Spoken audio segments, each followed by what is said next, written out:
I don't trust stairs. Seems like they're always up to something.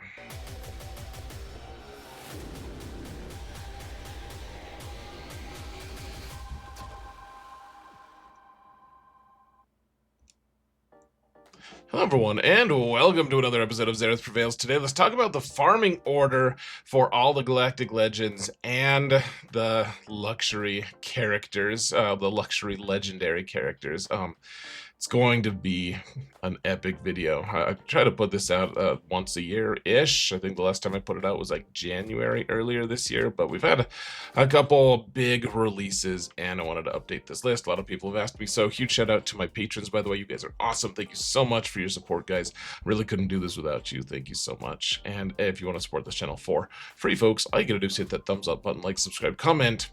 Let's mount the algorithm, shall we? All in favor say nay. Just kidding. Let's go. So, I refresh these, all of these slides whenever I make a recurring video, and this one was interesting. This was 10 months ago, and it was me making the case for you don't need Galactic Legends to succeed in this game. You can kind of skip some of them. I mean, they're important, they're powerful, but you don't have to have them. I'm going to backtrack just a little bit. I do think that you can't just entirely replace Galactic Legends, though I tend to make accounts that don't want to rely on Galactic Legends as much. This is still, I do think that getting them is an important thing. So, the farming order has changed a little bit here, and based off of other criteria as well, as we'll get into it. So, number one farm that I think people should go for if you're starting a new account, or if you haven't done this yet, I think you should go for Starkiller. I think he ends up being really important, and I mean, they just released like, we don't even have him unlocked yet as of this recording, but the Stranger looks incredibly powerful, and he's designed specifically to make Starkiller like good again, and so that's awesome. Starkiller is really strong early game, and he works really well with a lot of the early game unlocks, like Emperor Palpatine, for instance. And you get Mara Jade as part of the unlock. You get Dash, and Dash has his ship, and the ship goes really well with the next couple unlocks that we're going to talk about here. Starkiller just seems to fit the needs of what early accounts need. Like, you need a powerful character that has a shot against a lot of different teams, and then can also improve on himself. Like, he's built to stay relevant. So as you unlock new Jedi and Sith and Unaligned Force users, they could potentially fill a role with Starkiller, and you can just kind of mix and match. Like, the team can be something that you just construct on the fly, and sometimes it's not the best, but like, the team is really strong on a lot of different game modes. Starkiller's requirements are all super relevant and strong, and I think that he makes a great starting character that doesn't take too many resources, but also can really boost your account early on. So Starkiller first, and then so we're going with Jabba next, and Jabba is he's a tough one to get right away. I mean, a lot of them are, but Jabba does have a lot of characters that require their own unlock event, like C-3PO, for instance. You need to get all the Ewoks to unlock C-3PO, etc. And so Jedi Knight Luke, all of that stuff. The thing is, all of these characters are really important to getting a really solid baseline of teams, so that you can actually function as an account. And so you get Jedi Knight Luke unlocked. It takes a while to get there, I realize, but once you do, then he goes really well with Jedi Revan, which is also like an early farm that you're probably going to want to target. You're going to be working on a lot of characters that go well with Commander Luke Skywalker. Commander Luke Skywalker is needed as a requirement for a ton of things, and actually I think he's required to unlock Jabba because you need him to unlock Jedi Knight Luke. But you get the CLS team, and you're going to want that CLS team early. It's a really strong early game team.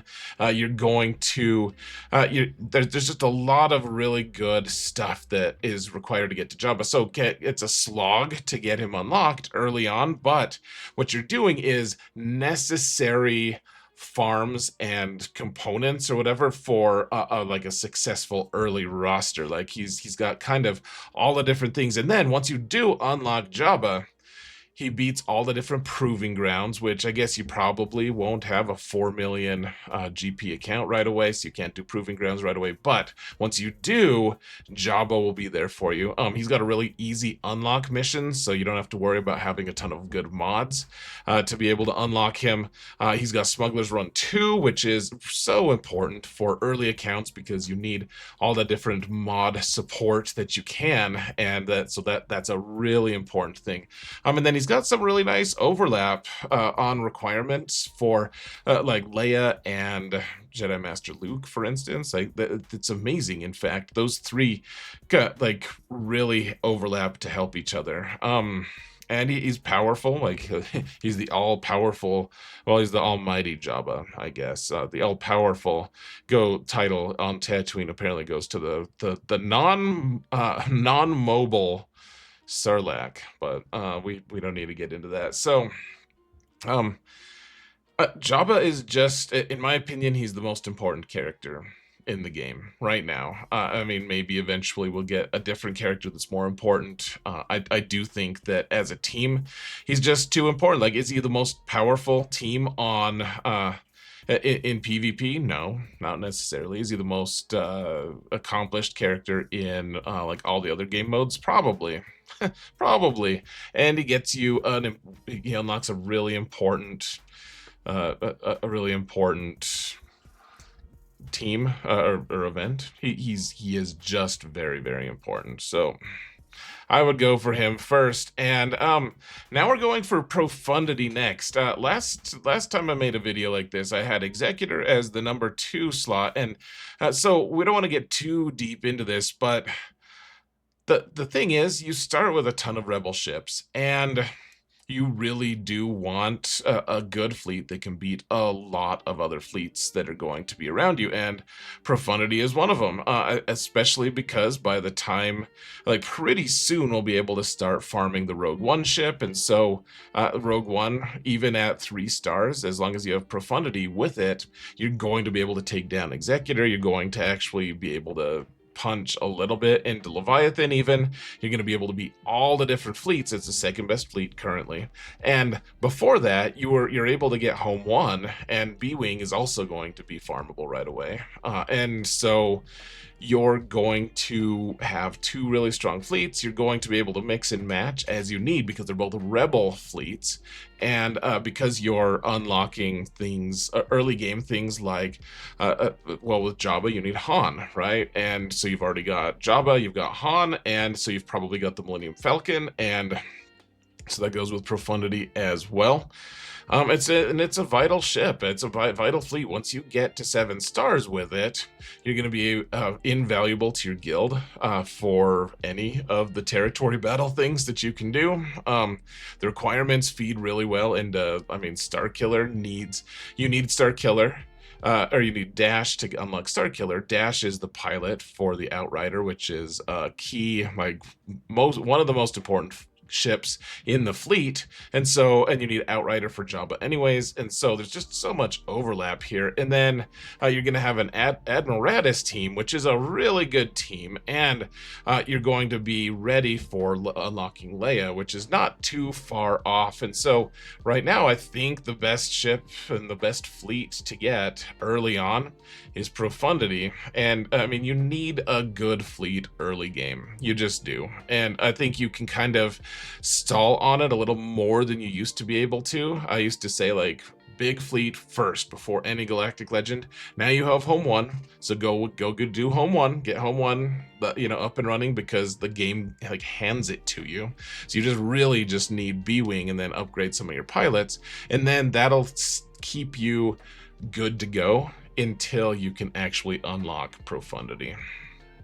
Next, we have Jedi Cal Kestis, and this kind of goes a little bit in a different direction than the other farms. The other ones kind of have good overlap and everything. Jedi Cal is not going to do that necessarily. Like, you're not going to, I already have this character. Like, you're gonna have to farm all new characters and stuff. But the awesome thing is, if you can get Jedi Cal Kestis up and running, first off, Starkiller goes really well with Jedi Cal. He goes really well with Seer, which is one of the unlocked characters. The Wookiee is kind of worthless, but then otherwise, you have a really strong... you only have to get the Wookiee to like gear 12 anyways, but then you get Saw, which you already have a bunch of characters for. Like Kyle Katarn is on the Saw team, so you're already going to have that. I think Mon Mothma is required for the... Well, Mon Mothma was required for Profundity. Profundity also has a bunch of Rebel fighters, so they can go with Saw. And then you're also going to have, you're going to get unlocked Marin, and Marin with Nice Sisters is early game super strong. Now, when Relic Delta, it's just like a month off or something like that as of this recording. I mean, I don't really know when the release is. Maybe it's earlier than that. But once that happens, it might change the order of PvE a little bit. But I will say the Nice Sisters have traditionally been like kind of god level for early accounts, just because of the way the team's mechanics work, to be able to just cycle through all the kills and make the team stronger and everything. So unlocking Jedi Cal is also really strong because he goes really well with the Jedi you've unlocked. So far, you've probably gotten Jedi Revan, you've probably gotten Jedi Knight Luke, and he goes really well with those guys. And eventually, we're going to go for Jedi Master Luke, but you don't need him to have an effective Jedi team. And so, all of the components here, except for the Wookiee, which eventually maybe we'll have a good Wookiee team too, but all of these components are going to combine to get you a pretty strong Jedi presence, a pretty strong Rebel fighters group, pretty strong Nice Sister squad, etc. These are all really good early game teams that are going to have a lot of overlap with the things that you've already unlocked. So next, we're going to go a little bit sideways and go for Bo-Katan, and all of these things. So first off, we don't have Executor yet, but we're probably going to want to work on Executor here pretty soon. We've already farmed a few of the bounty hunters for it. And so Bo-Katan, you need Beskar Mando to be able to unlock her. You need a bunch of, you need other characters, the other Mandalorian characters that you haven't had a chance to unlock yet, and the team just beats Galactic Legends. It beats a lot of other really strong and frustrating teams. It's just a good standalone team. You don't need like crazy mods. The crazy mods are helpful as always, but you're also getting a node to get GET2 for your guild. So now you have Jedi Cal to get you GET2 in Rise of the Empire. Territory battles, you have this node to get you your guild more GET2. Like that's going to be a nice component to getting into a better guild as well early game, which is good. And she's just kind of self-contained. It's like you don't need to keep adding new characters to it. Once you get her unlocked, like maybe you go for just like the OG Bo-Katan to flesh out the rest of the team, but that's it. Like you have everything you need right here. And she's also countering a ton of stuff, and you're also going to need Beskar Mando to be able to unlock well, maybe not to unlock, but to be able to use Executor to its fullest, you're going to need it. So that's the next farm, of course, is Executor. It's the third strongest fleet for a long time. It was the second strongest. And then for the longest time before that, it was the third strongest. It's just kind of flip-flopping based on different fleet releases recently. But Executor's pretty strong. It's going to really... It can beat Leviathan sometimes, if you have decent relics on all of your pilots, and I mean, that's probably a wise thing to do. It can't really mess with Profundity at all, honestly. But it'll beat all the other ships. It's still a very strong fleet, and it does set up getting Imperial troopers up and running for your 2 assault battles that'll be coming up, which is also a fairly important thing, getting assault battles, getting your teams ready to beat assault battles. Like that's another thing that a lot of these requirements are helping you get prepped for, is like assault battles. Getting passive rewards and income is a really important aspect to just succeeding at this game. And so assault battles is really a strong part of that. And then the next character you unlock is also going to help contribute to that. I know I'm being very mysterious, aren't I? But the Executor, having a second fleet is really nice. And early game, that's probably all you need. You need these 2, plus maybe like Home 1, maybe because you start working on Negotiator in the background a little bit, or Malevolence, so you don't have to gear up the pilots too much, because for the most part, those are like the 2 most vital ships, are just ships you can farm, and then farm and forget. You don't have to gear the pilots because they don't have pilots. So I think Executor is... it might be a little easier to unlock than the Profundity early on, but I don't think it holds as much value as Profundity, frankly. I just think Executor is fine, but Profundity's better for right now. So having 2 fleets early game is really going to set you up for success later. So next we're going to do Leia, which is our second Galactic Legend, and in my opinion the second most important character in the game, just because she is able to counter everything under the sun except for Supreme Leader Kylo. At least currently, she just destroys everything on offense. You can even put her on defense and it messes with people because they don't really know what to do against her. You get a unique event, Ender Escalation 3, which provides you just a tiny little bit of extra stuff. It's really kind of a pathetic event, but it is an exclusive event, so that's a nice thing to have with her. And then also, if you have Profundity done, you already have Admiral Raddus and Jyn prepared to be the 4th and 5th members, which is the best version of her team.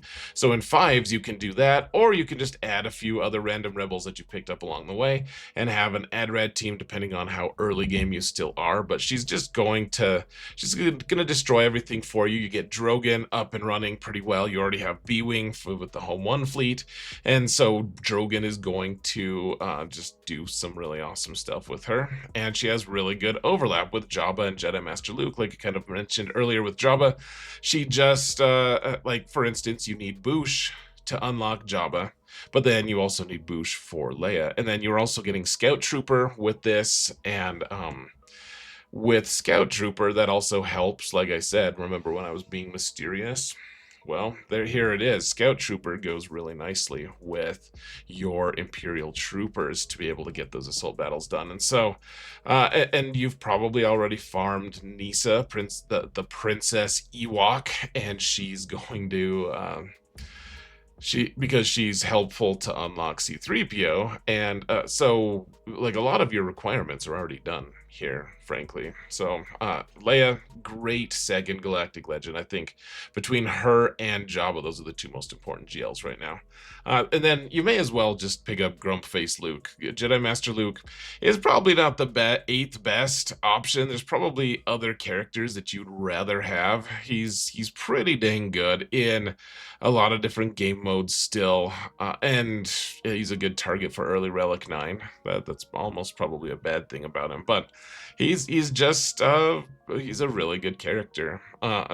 He's not the very best character, but he also unlocked so many of his requirements. If you look between Jabba and Leia, you probably don't have much more work to do to unlock Jedi Master Luke. And then once you unlock him, the problem is a lot of times people will unlock him and not have have like an ideal team, you already have it. You have Jedi Revan, you have Jedi Knight Luke, you have Hermit Yoda, which you needed for Jedi Knight Luke, and you have Jedi Cal. That's his team. That's his best version of the team. So you're going to already have a pre-built team, and you've already unlocked most of his stuff. You may as well just knock it out and move forward.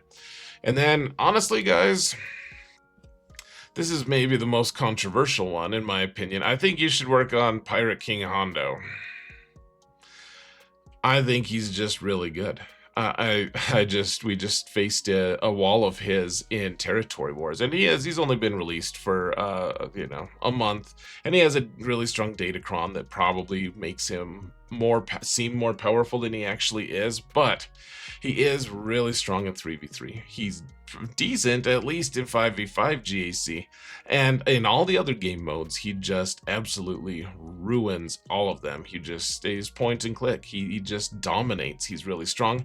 One of the most important things about him is he doesn't really have anything that you need to unlock for him that's like really tough. He doesn't have any conquest requirements, for instance. He doesn't, it's not like, oh yeah, well, you need Wat Tambor, which is one of the rarest characters in the game. Like, you can just start working on him right away. I mean, I don't think all of his requirements are quite farmable yet. That it's very close though. I think we just need like one more or something. I think we need swgoh, and then we can start farming Hondo.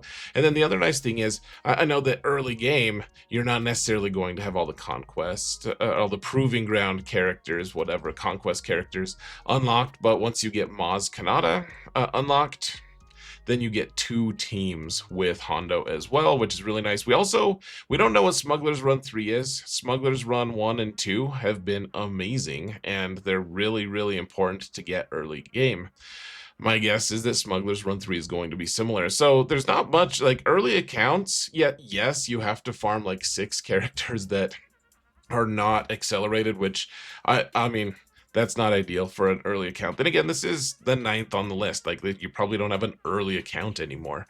By the time you get to him, there probably will be a accelerated, or maybe you just I just think you need to bite the bullet. He seems like he's going to go places, as crazy as that is. None of his requirements are too onerous. I mean, yes, there's some relic 9s, which is really tough to get early game, though I think they're going to be more accessible here moving forward as well. And he's just kind of the future right now. He seems like he could potentially end up being the first Galactic Legend on this list eventually. I don't know for sure. Smuggler's Run 3 may end up tipping the balance a little bit. I'm just not sure, but he does seem like a promising fellow right now. So now we have Supreme Leader Kylo, and this is kind of a departure from what we've been doing because there's no overlap here at all, really. There's just not too much.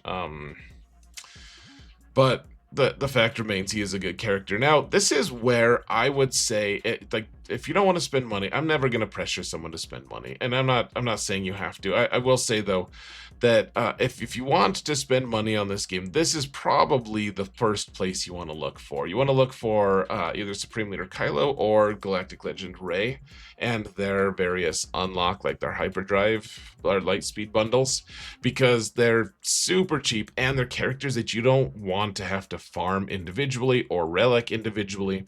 You just want to get them all done in one fell swoop. And so if you can look out for those and you want to spend, I don't know, it's going to be somewhere around $50 total to get all of them. I don't remember. Maybe it's a little more, maybe it's a little less, but you get a Galactic Legend that counters basically everything, even without his lifter unit, Pointy Teeth Rey. Even though once you get Pointy Teeth Rey, I do think that, once you get her, she's going to make him a lot better. You don't need her to make him good. Like, he's just going to be good regardless, and he's just going to be inefficient until you get her, and then sometimes he'll still be inefficient, but he counters almost everything, even without the really good datacron sets that are out for him. Sometimes he's still just really strong. He's good in all the different game modes. He does a lot of cool stuff. He has a fleet that sucks.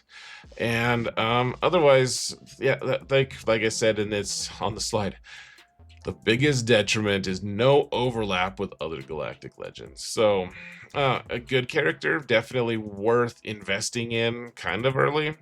But I would be looking for a Lightspeed bundle, or potentially you could just push his count. Like if you already have Hondo, maybe you push him back a little. I don't know. So next, I think, I mean, this is the placeholder for Leviathan. I think getting fleets early on is just going to be beneficial. Remember, the fleets control a huge percentage of our crystal income. You get them in Fleet Arena, of course, but then you also get them in GAC. And if you don't win GAC, fleets are in all the GAC levels.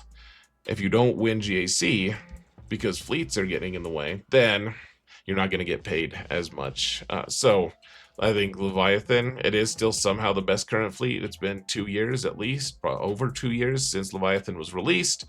Would it be nice to have a new capital ship? I actually don't know. It's kind of nice to just not have to worry about it. But this is a placeholder as well. If you don't have Malgus unlocked or Malgus's ship, then you can't unlock Leviathan at all. It's not available to unlock whatsoever for anyone until they get those. And those are pretty tough to get conquest things in conquest. And so what can we do? I mean, that's just what we have to do is just wait. So this is like a placeholder. If you can't unlock Leviathan and you get to this point, then just move right along until you finally get the requirements. This is why Pirate King Hondo is nice, by the way, because there aren't any of those kind of requirements for him. Okay, so now we have Baylan Skoll, and this one, I went back and forth with this one, because, I mean, I've called him worthless a few times, and I don't really regret that, because the fact is, when he was released, there was this promise, kind of like this implied promise that he was going to help with a raid, at least, right? And it was that was going to be great, because he was full of really expensive, tough to get marquee characters at the time. And so it was like, well, okay, at least we'll get this new character for the raid, and that'll help. And then they didn't make a raid for him. And that was really frustrating on a lot of different levels. And so, and then he's also doesn't have, like, some of the things in his kit are really cool. And some of the things in his kit are like, well, like you don't have like turn meter manipulation for the most part. Like Merrick can do some a little bit, I guess, but like there's a little bit, but not too much. But the fact is, he does counter. Like he's built. If you read his kit closely, it is built to counter Rey teams sometimes, at least. Jedi Master Kenobi teams he does very well against, and he also counters some really pesky other teams that are out there that frankly, he just keeps being useful. He keeps turning up as being a strong counter to a lot of different things. And so and the mercenary faction is kind of wide open to continue to receive new members to it. And there's a lot of characters who are mercenaries who can go on the team. So you don't necessarily have to get more than just him and Shin and Merrick for the team. But then also the unlock requirements for him also get you the Great Mothers, which is a fantastic other team to have as well. You really want that team as early as you can get. So getting Baylan early on, even though he's not required for any event in the game whatsoever, he's just fantastic on a ton of different levels. He's also really good in Rise of the Empire without the Omicron or anything. He's just a good character. He keeps being more useful than I kind of anticipated initially. So yeah, I think early-ish, you should work on him earlier than I anticipated before making this video. Honestly, I thought I was going to shove him way to the back of the line, but that's apparently not the case. So then we have we're going to go through the rest of these a little bit quickly. So we have Rey. She's great. She really is. You really want Ben to make her good. So if you don't have his proving grounds done, then she's going to be a lot worse. She's another character that you really want to look out for the for the Lightspeed bundles, and she does very good. She's just also, she's got the same weakness as Kylo. You don't want to have to farm her characters that unlock her, because they all kind of, they're all individually like useless. They don't really do that much except with her, and you don't really want to have to work on them. So, like, a great candidate for Hyperdrive Bundle. Next is Lord Vader, which surprised me. He used to be, like, one of the very last things I said you should unlock. Now he's got the new clone team. The problem is, he's still, I think, the third most expensive Galactic Legend to unlock. He's probably not the third best Galactic Legend, but he's also just... His requirements are okay, but like Bad Batch, really, they're really expensive. And so once you finally unlock him, the problem is you don't even have his team yet. You have him, and then you have to go and unlock and you have to farm, and you have to gear up for dark side clone troopers as well. And he is really strong with them. There's no denying that, in my opinion. He's just crazy expensive because you have to get him unlocked, and then the work begins to get 4 more characters to join him. Like you don't even get like a second character with him, like alongside his unlock. So he is expensive. He is pretty good though, which is why he's even this high. So Mace Windu, if you get Lord Vader's team together, if you get those clones unlocked, then all you need is like 2 clones or 2 Jedi, like Depa and Temple Guard, and so he's easy to unlock once you get those clones. So if you get Lord Vader, you may as well just go grab Mace Windu as well. He doesn't seem like he's super useful so far. He's honestly been one of the most disappointing big releases ever, and he's so expensive. 6 marquee characters that aren't even accelerated at the point of when I made this, which is just an obscene requirement for a character and a team that is just not that impressive. Sure, they do some stuff. They're great. You hit auto in Rise of the Empire territory battles, wonderful.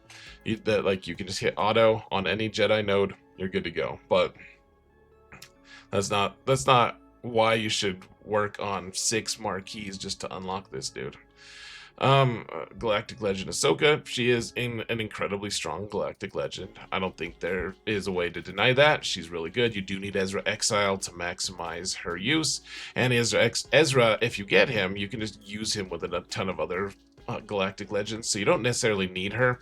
She's just very expensive for just being like good. Yeah, she's good. She's great. She's just not so transcendent that you need her right away. You can just put it off. Get her before you get some of these other Galactic Legends now, but she's just strong. She's not required for anything. She's just good. Backpack Emperor. He's all right. He just dies so easy, man. He barely counters anything these days, unless it's like a lesser team, and then he's just picking. He's like he's a bully on the school in the schoolyard. He's just like, I'm gonna take that kid's lunch money, and he does, and it's like cool. And then you realize that he was a Galactic Legend, like that it requires a huge investment to actually unlock him and do anything with him. And you're like, oh, cool, you beat my opponent's like worst team. Good job, bud. All right, so we have Obi-Wan Kenobi. I think this is the last Galactic Legend on the list, guys. It's so tragic that he ends up. He used to be my favorite, man. The problem is, first off, Wat Tambor is the most rare character in the game. He's almost impossible to get. He's so impossible to get. Because you can't unlock him unless you spend an obscene amount of well I guess Ki-Adi-Mundi might be a little more rare, but like Wat Tambor, unless you spend money to unlock him and get him up to 7 stars, like farming him is really expensive. And frankly, the Galactic Legend, yes, he's still decent, he still does fine, but you have to have Wat, and then he's also just not that good anymore. He keeps losing to, like, they keep building new things that just explicitly counter him. He just is kind of obsolete these days, a little bit, not completely. He's just a little bit sad and gets countered by a ton of stuff and has not had an update for a long time. And So is the last Galactic Legend on the list, guys. It makes me sad. So Inquisition, this used to be way higher on the list. First off, you need Reva, so a lot of people can't find a guild that is unlocking Reva, that helps them unlock Reva. And in that case, so you have to farm up 5 Galactic Legends in order to unlock him and get him all to Relic 5. And then you have to get, Galactic Legends, sorry, 5 Inquisitors. Then you unlock him. You have to put all the tons of Zetas on all of them, by the way. And then you unlock Grand Inquisitor. You have to put gear on him, and then he's still fairly worthless until you get Reva, and that's 7 characters that you need for one team. And yes, it's still a strong team, but it's no longer CG's golden boy, golden child team, where they just get a ton of Datacron support and they counter everything and they do really well in in Conquest. Like, they do well in Conquest, but all the feats aren't surrounding them anymore. Like, it used to be so much reason to get Inquisition, and there's just way less reason now. Yes, it still counters some stuff, but there's a lot of stuff they don't counter anymore. They're just becoming more and more niche, and they're still fine. They're good.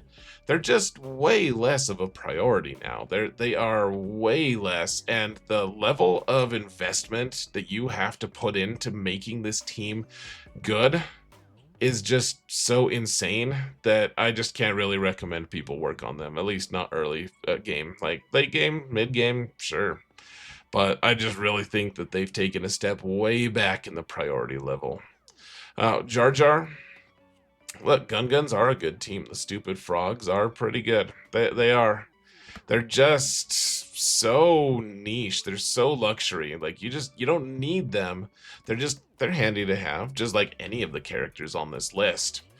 They're just, you don't, and then once you get them, you have to put 3 Omicrons on Jar Jar just to make sure the team is decent. I just, yes, good team, absolutely. I can't deny it. I want to. I hate the frogs, you guys know. But they, I don't, you don't need them. You really just, there's nothing that you're like, oh my gosh. You don't have guns, then you can't win. You haven't lived if you don't have guns.